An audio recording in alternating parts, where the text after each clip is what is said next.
السلام علیکم دوستو، آپ دیکھ رہے ہیں پاک مین نیوز۔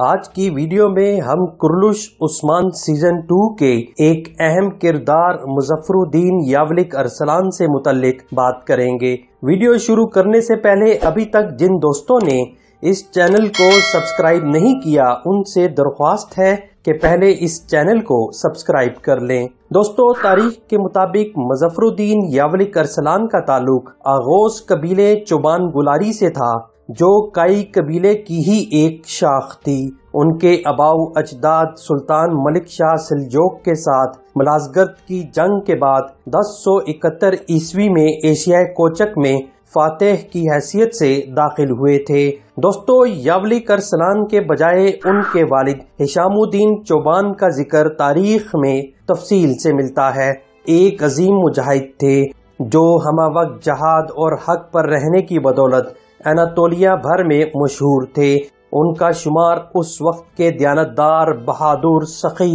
انصاف پسند اور ممتاز شخصیات میں ہوتا تھا۔ انہیں بھی ارطغرل غازی کی طرح علاؤالدین کیقوباد اول نے اپنی وفاداری کے صلے میں کستمونی اور اس کے آس پاس کے اضلاع، جن میں بحر اسود کے علاقے بھی شامل تھے، جاگیر کے طور پر عنایت کیے ہوئے تھے، جہاں انہوں نے اپنی جاگیر کی تعمیر و ترقی کا خوب کام کیا، جبکہ سلطنت کستمونی کی خوشحالی کی بنا پر پورے ایشیا کوچک سے یہاں لوگ اپنی قسمت آزمانے کے لیے آنے لگے۔ ہشام الدین چوبان اپنی ساری زندگی ریاست سلجوق کے وفادار رہے، جبکہ انہوں نے اپنی ساری زندگی شمالی مغربی بحر اسود کے خطے کریمیا، یوکرین اور روس کے ساحلی علاقوں پر جہادی سرگرمیاں جاری رکھیں۔ کریمیا کے کئی علاقے فتح کر کے وہاں اسلامی نظام حکومت بھی قائم کیا۔ ان کے دور کی قائم کردہ مساجد اور دیگر عمارتیں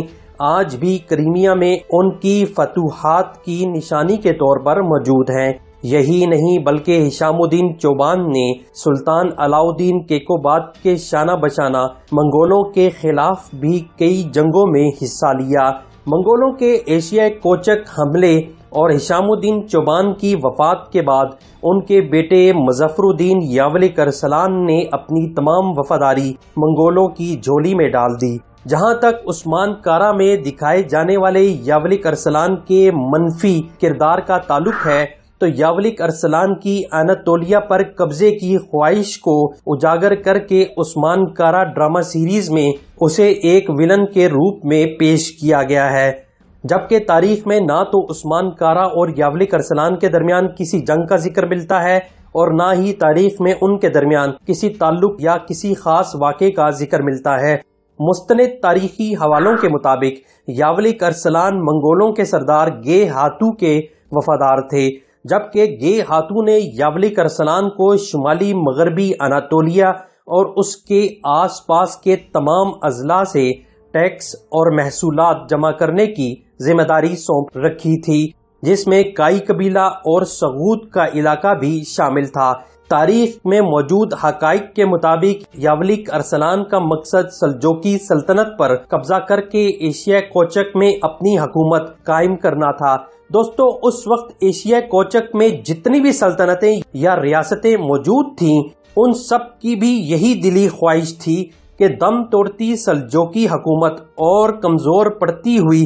منگولوں کی گرفت سے فائدہ اٹھا کر اناطولیہ پر اپنی حکومت قائم کی جائے۔ اس ہی وجہ سے جب سن 1291 میں گے ہاتو کو اپنے بھائی ارغون خان کی اچانک موت کی خبر ملی تو اس نے اناطولیہ سے اپنا فوراً پڑاؤ ختم کر کے الخانی سلطنت کے دارالحکومت آذربائیجان کی طرف کوچ کرنے کا فیصلہ کیا،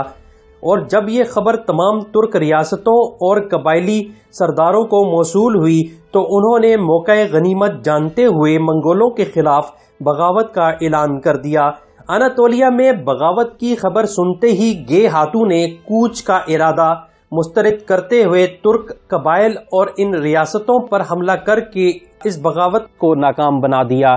اس ہی بغاوت کے دوران یاولک ارسلان بھی گے ہاتو سے لڑائی کرتے ہوئے ہلاک ہوئے تھے۔ دوستو، ترکی اور خاص کر کستمونی شہر کی عوام کے احتجاج پر محمد بوزداق کا کہنا ہے کہ یاولک ارسلان کا کردار دو اقساط کے بعد یکسر تبدیل ہوتا ہوا نظر آئے گا،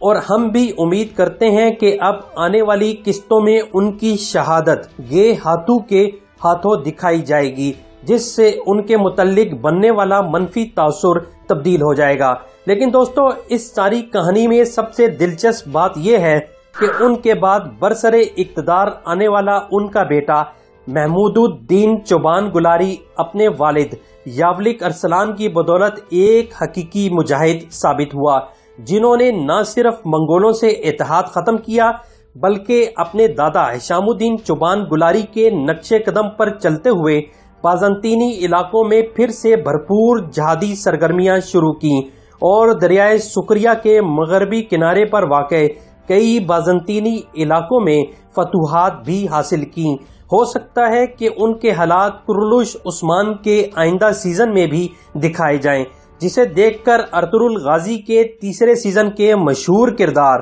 آلیار بے کی یادیں تازہ ہو جائیں گی۔ لیکن دوستو، بدقسمتی سے ایک طاقتور امیر سلمان جاندار، جو اس وقت عثمان کرلش سے زیادہ طاقتور پوزیشن میں سمجھا جاتا تھا، اس نے امیر محمود الدین چوبان گلاری کو شکست دی اور انہیں شہید کر دیا، جس کے ساتھ ہی چوبان گلاری کی امارات بھی دم توڑ گئیں، جبکہ اس کے بعد تاریخ میں نہ صرف چوبان گلاری سلطنت کا خاتمہ ہوا بلکہ اس کی جگہ ایک نئی سلطنت جاندار نے لے لی۔ تو دوستو، یہ تھے یاولک ارسلان سے متعلق اصل تاریخی حقائق۔ امید ہے کہ یہ ویڈیو آپ دوستوں کو پسند آئے گی۔ مجھے اب اجازت دیجیے، اللہ حافظ۔